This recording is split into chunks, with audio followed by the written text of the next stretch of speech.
4월 2일 사순절 25일 날 아침입니다. 다치면 다친다라는 제목으로 함께 묵상 나눕니다. 하나님의 말씀은 요한일서 3장 16절에서 17절까지의 말씀입니다. 그가 우리를 위하여 목숨을 버리셨나니 우리가 이로써 사랑을 알고 우리도 형제들을 위하여 목숨을 버리는 것이 마땅하니라.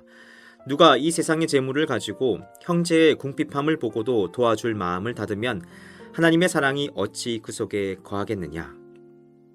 우리가 누군가를 사랑하고 돌봄을 이루는 것은 특별한 사람만이 하는 것이 아닙니다. 열린 마음을 가지고 하나님의 사랑을 증거하는 자가 진정한 돌봄을 이루는 자입니다. 그런데 여러분, 그렇다고 해서 우리 모두가 모든 사람을 도와주고 돌볼 수는 없습니다. 세상에는 배고픈 사람도 많고 외로운 사람, 경제적인 어려움으로 힘든 사람이 너무나도 많습니다. 그리고 무엇보다 하나님은 우리에게 그 모든 사람을 다 도우라고 말씀하지 않으십니다. 오늘 본문 말씀에서도 도움을 위한 두 가지의 조건을 제시합니다. 17절 말씀해 보시면 이 세상의 재물을 가지고 형제의 궁핍함을 보고도 도와줄 마음을 닫으면 이라고 말씀합니다. 돌봄의 조건은 첫 번째로 이 세상의 재물을 가지고입니다. 내 능력 안에서 도울 수 있어야 함을 나타내는 것입니다. 내가 충분히 도울 수 있는 능력이 있어야 하며, 그리고 이것은 단순히 경제적인 것뿐만 아니라 우리의 마음도 말하는 것입니다. 우리의 마음도 넉넉한 마음이 있어야 하는 것이겠죠. 그리고 두 번째가 형제의 궁핍함을 볼 때입니다. 내 생활 반경 내에서 내가 만나는 사람들의 필요를 볼 수 있어야 합니다. 꼭 멀리 있는 사람이 아니더라도 내 주위에도 어려움이 있고 힘든 사람을 볼 수 있고 그들에게 도움을 줄 수 있어야 하는 것입니다. 우리의 도움과 돌봄은 사실 우리 가까이에 있습니다.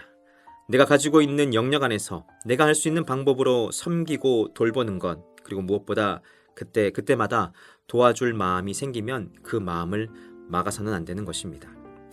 20세기 초에 일본에 나가오 마키라는 젊은 목사님이 한 분 있었습니다. 그는 이제 막 목사로서의 안수를 받고 텐트를 치고 교회를 시작했습니다. 물론 교인은 없었습니다. 처음 개척 예배 때에도 나가오 목사님과 그분의 아내 그리고 갓난아기밖에 없었습니다. 그는 열정을 가지고 열심히 사역을 했지만 그의 사정은 전혀 나아지지 않았습니다. 그렇게 5년이 지났고 그 천막교회에 예배를 드리는 사람은 오직 나가오 목사님과 그의 가족뿐이었습니다. 그러던 어느 날 저녁 예배 시간에 그 천막교회에 한 청년이 들어왔습니다. 드디어 한 명의 교인이 들어온 것이죠. 그래서 나가오 목사님은 감격했고 다른 어느 때보다 더 열정적으로 설교를 했습니다.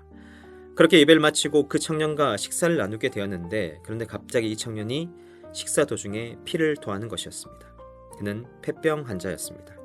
지금이야 폐결핵은 충분히 치료가 가능하지만 당시의 폐결핵은 불치의 전염병이었습니다. 그 순간 목사님은 자기의 가족, 아직 어린 자녀에 대한 걱정과 함께 그 청년에 대한 분노가 몰려왔습니다. 그러나 나가노 목사님은 그 청년을 하나님께서 자기 교회에 처음으로 보낸 하나님의 사람으로 생각하였고, 그가 흘린 피를 닦아주고 다시 상을 차리고 그 청년과 식사를 계속합니다. 그리고 이것이 이 청년에게 큰 감동을 주었습니다. 사실 이 청년은 신학생이었습니다. 그런데 학교를 다니는 중에 자신의 병으로 인하여 학교로부터 강제 휴학 처분을 당합니다. 심지어 그는 사생아였기 때문에 가족과 멀리 지낸 지도 오래되었고, 그의 병으로 인해 그의 주위의 모든 친구로부터 외면을 당했습니다.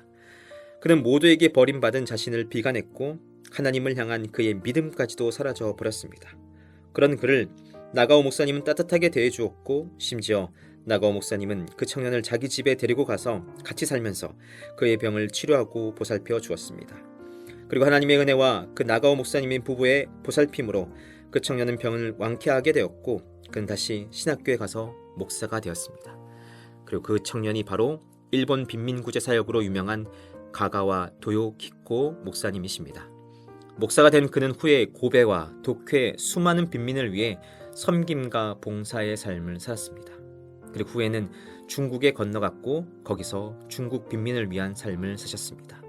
그는 일본인이었지만 중국 사람으로부터 존경받는 사람이 됩니다. 가가와 목사님의 변화된 삶은 그의 스승인 나가오 목사님의 선행과 돌봄이었습니다.